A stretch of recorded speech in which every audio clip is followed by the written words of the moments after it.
Hello, everyone, and thanks for joining us on this festive feeling podcast. We're in December, and this is going alongside the Applicant Support webinar series. So, for those who are looking to make their application to the foundation year for the 2026 cycle, we'll go into a bit more detail on that. But just before we start, if you're not signed up or subscribed to the podcast, you can scan the QR code on the screen to go to the Foundation Year website, and you can subscribe on Spotify or YouTube to stay up to date with our latest episodes. And what are we looking at in today's episode? Well, we are picking up from earlier sessions on UCAS and the FY-SAC and moving the story on a little bit. So what we can see here is what we're going to cover today. We're going to explain what actually happens after the 14th of January UCAS deadline for the Cambridge Foundation year. So once you press submit, what goes on behind the scenes, who looks at your application and in what order. Second, we want to reassure you about timelines and next steps. It's very normal not to hear anything immediately, and the silence in your inbox does not mean something has gone wrong. We will talk through the stages so you know exactly what to expect. Finally, we will suggest some practical, low-pressure things that you can do while you wait. It's important to enjoy this time off, this break from school and from studying. So I want to make sure that you have a nice festive period. These aren't extra application tasks. They will be simple ways to look after yourself, keep learning, and to feel a little bit more in control during what can be quite an anxious time. So by the end of today's episode, the aim is that you will know what is happening, when it's happening, and have a realistic expectation around timings, as well as getting a few ideas on how to use this period in a way that supports you. Let's take a moment to zoom out and look at where the personal statement and FY-SAC fit into the whole application journey. The foundation year, the process starts much the same as any other course you would apply for through UCAS. First, you would choose your course, the foundation year in Arts, Humanities and Social Sciences. You have the option to choose your college or make an open application. We do this usually through the FY-SAC and through your application through to Cambridge. So this will be a good chance to have a look at the colleges and see if you want to make that decision. An important date to look at is the submission date through UCAS. So the application deadline is the 14th of January at 6 p.m. Make sure your application is in by this date. A bit later in the cycle, you will sit your admissions assessment, and if you're shortlisted, you'll be invited to interview in March. And finally, decisions are usually released in April. So in this episode, we're going to unpack some of this and give you some ideas of what to expect once you click that submit button for the UCAS deadline. So let's unpack a little bit of what happens when you submit on your UCAS submission, on your UCAS form. So following that, about 48 hours after you submit your UCAS form, you should receive your FY-SAC. This is your additional questionnaire, and you have 2 weeks to complete the FY-SAC. The first thing that happens behind the scenes, once we have both of these pieces of information, is we will put these together, or link these together. So these two pieces are important parts of the puzzle and are brought together to look at side by side with your personal statement, your qualifications, your reference, and more detailed answers about eligibility found in the FY-SAC. Next, we check your eligibility and contextual data against the criteria of the program. That means we're looking at things like school or college you've attended, your home postcode, or whether you've been in care or had significant disruption, and any extenuating circumstances you've told us about. The aim here is not to catch you out, but to understand the context in which you've done your education, or how you've done in your education so far. Once that administrative check has been completed, your application is shared with the academic staff for review and shortlisting. They read your UCAS form and your FY-SAC together and start to make decisions about invitations to the next stages, such as assessments and interviews. All of this, and this is an important thing to hear, all of this takes time. There are a lot of applications from several people, and there are several people involved in reading all of these applications. So it's a really important thing to say. If you don't hear anything immediately, stay calm. It doesn't mean you have been rejected. In most cases, it simply means your application is moving through these stages in the background while you carry on with day-to-day life.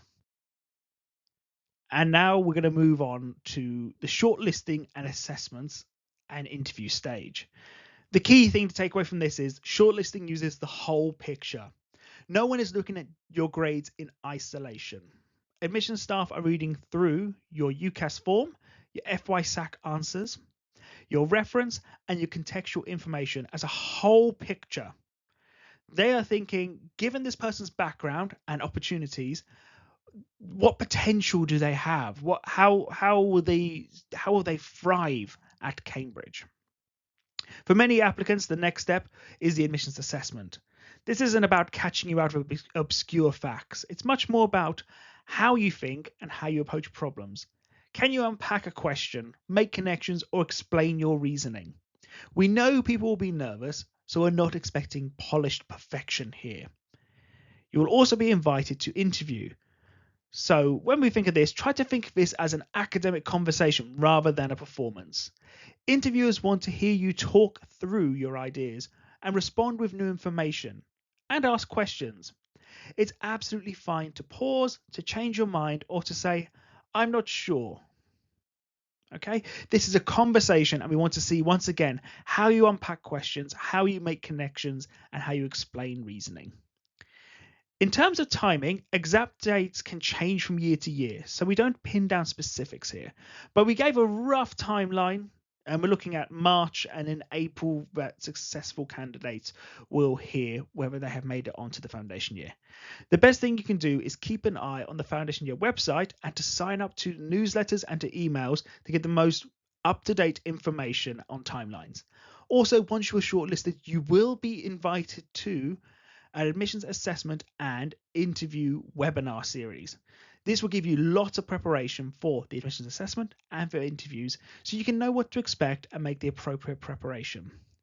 So it's important to point out that this is at this point in the process, your application is being looked at very carefully in each stage, and this isn't rushed, and there's a lot of thought put into it. And this is just a reminder of the kind of things we're looking for across your whole application. First, we're interested in engagement with ideas and willingness to think aloud. So this might be shown through your answers in your FY-SAC, in your assessment, or even at interview. We're not measuring how polished you sound. We want to see you grappling with the question and explaining your reasoning and being prepared to change your mind when you see something new. We're also looking for evidence of interest beyond the classroom. That could be reading books, articles, listening to podcasts, watching talks, or taking part in activities that connect to the subject you're interested in. It doesn't have to be something expensive or formal. It's about curiosity and following up on things that catch your attention. A really important element of the foundation year is resilience and progression in the face of challenge. So what I mean by this is many applicants have experienced some sort of disruption or difficulty, and it's made studying hard. We're interested in how you respond to that over time and what you have learned and how you've kept going. The support you've made use of, and you'll have lots of support on the foundation year. You have your tutors, you have your college staff as well who look after you, along with a dedicated member of the ADRC. So this is a function at the university that will look after you in terms of any accessibility needs you have, any additional requirements you have. They will help you put this in place. And finally, we're asking we want to see whether you have the potential to thrive on the foundation year and then progress onto your degree. That potential can show up in lots of different ways. Improvement in your studies, thoughtful reflections in your FY-SAC, or the way you approach problems in the assessment. We know people are applying from many different starting points, so we're looking at whether you could be right, what could be the right teaching and support, not just where you are right now. We want to see how you're going to develop. And we're also going to look at this waiting time. So once you click submit, there will be a period where there'll be some time where you have we can do additional things. So the first thing I would state is to prioritize your current studies. Your school and college work still matters for your own learning, for your own confidence, and because any offers you receive will still be based on your ongoing performance. So if you're wondering what should I be doing right now, definitely focusing on your existing courses is almost always a good answer. Secondly, if you have the headspace, you can do some light academic exploration. That might be reading a book or an article linked to your subject, listening to a podcast, or watching a lecture. This isn't about creating a long, impressive list of activities, but about staying curious and keeping your brain engaged with ideas that you enjoy. Something that can really help with interviews and assessments is practice talking about your interests out loud. That could be with a teacher, a friend, a family member, or someone who supports you. Try explaining why you found a particular topic interesting or what you thought about something you've read or watched. Getting used to putting your ideas and thoughts into words can make later conversations feel much more natural. And finally, please look after your well-being, especially over this Christmas break. This is a great time to actually relax and refresh yourself. You've had a busy first term, and we're going to be moving into the spring term. So it's very easy to keep refreshing your inbox and UCAS tracker to see what the latest update is, and sometimes this can make you feel more anxious. It's okay to set boundaries. Maybe set a specific time to check your emails, or times when you can step away from your phone or laptop, or to put that book down. Make sure you rest, keep up with the things you enjoy, and reach out for support if you're finding this period particularly stressful. Making an application through UCAS and into higher education university can be a very stressful experience, so taking care of yourself is part of preparing for university as well. And here is a little bit of myth busting. So one of the first myths: I haven't heard anything. Does that mean I'm rejected? The answer is no. As we said, there are several stages behind the scene and they take time. Not hearing yet usually means your application is still being processed along with everyone else's. Should I email extra information to boost my chances? In most cases, sending extra emails doesn't make a difference and can actually slow things down because the staff would then have to match the information to your file. If something genuinely important has changed, for example, a new qualification result or a serious change in circumstance, then by all means follow the instructions on the website about updating us. Otherwise, trust what you have already submitted. Another one is there a single type of foundation year student? Are we looking for a prototypical person? There really isn't. Students come from a wide range of ages, backgrounds, and educational routes.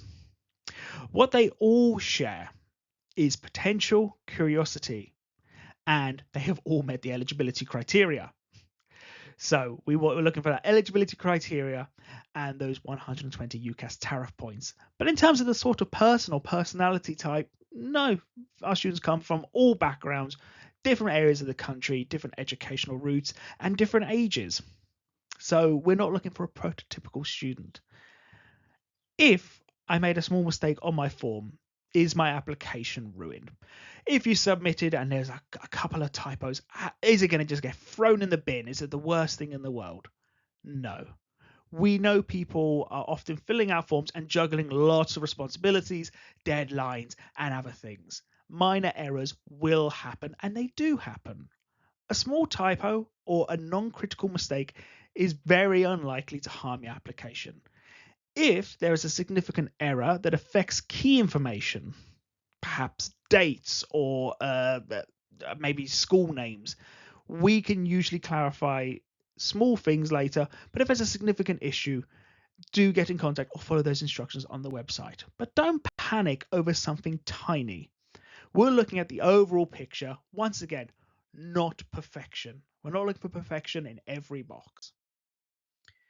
So to finish, I'd like to try and pull some of this together for a key sort of take-home message. Once you've submitted your UCAS form and your FY-SAC, that part of work is done. You've put in a lot of effort, you've told us your experiences and potential, and now it's your turn to do the work. Well, it's our turn to do the work on our side. Now we're the busy ones. Second, a lot is happening behind the scenes, even if your inbox is quiet. Applications are being checked, read, and discussed. The timelines are deliberate and designed so we can look at each application in the way that you would want them to be looked at. They're not a comment on you as an individual. We're just taking our time to actually assess the applications properly. Third, your job is to keep learning, stay curious, and look after yourself. We want healthy, happy students who are engaged with the course. So focus on your current studies, keep engaging with ideas that you enjoy, and make sure you build in rest and support rather than trying to do more for the sake of it. And finally, whatever the outcome, this process can still help you move forward towards your goals. Putting together an application, reflecting on your experiences, and thinking about what you want from the future are all valuable steps. If you join the foundation year at Cambridge, that's fantastic and we'll be happy to have you. If you go somewhere else and you've been thinking about what you have done here, this will still help you with other applications and going forward. So try to see this waiting period as part of the journey and not just a gap between clicking submit and getting a decision. And one practical tip, I've said it in a previous podcast and we've said it in previous webinars. If you have submitted, you need to make sure that you get the email with the FYSAC.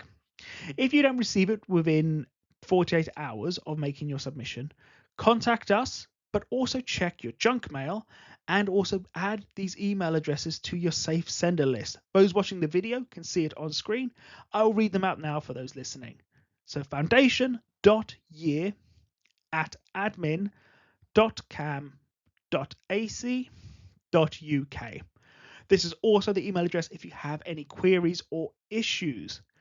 An additional email to add would be fysak@admin.cam.ac.uk. So this we can also send from this email address, and you can also get your FYSAC from this. One more that you would want to add to your safe sender list, and that's CAM Foundation Year at qemailserver.com. If you add all of these to your safe sender list, we will send you your FYSAC link, reminders, and any updates about your application. If they're in your contacts, they're much less likely to go into your junk folder. But do always check your junk folder. And if you haven't received your FYSAC or an update you were expecting, do drop us an email on foundation.year@admin.cam.ac.uk. And to finish off, after all of that information dump and lots of email addresses, I want to flag up the session that we are running in January. So we have a foundation year Q&A panel running on the 14th of January at 4:30. This webinar is specifically for those who have already submitted their Cambridge Foundation Year application. So if you press submit on your UCAS application, fantastic, feel free to join us. But the focus on this session is you will not be receiving any new guidance on completing your application. By this point, the deadline will almost have passed. By the end of the webinar, it will be 5:30. It's half an hour until the application needs to be submitted through UCAS. So it is not going to add or give any new advice to this.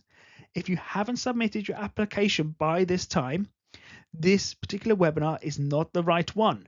You can watch it back on a recording if you're still busy and still making your submission, but the priority is getting everything finished and submitted on time. So by all means, sign up to the Applicant Support Programme using the QR code on the screen, or go to the Foundation Year website to the events page.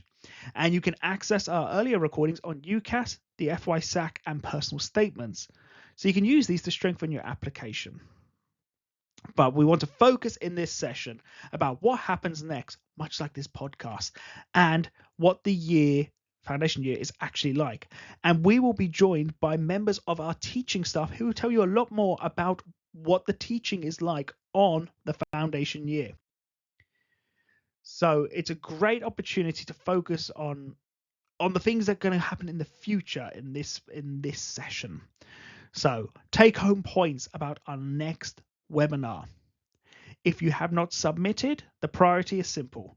Focus on completing and submitting your application before the UCAS deadline. That's the main thing, and this will keep your options open. To help with that, we encourage you to sign up to the Applicant Support Programme so you can watch the webinar recordings.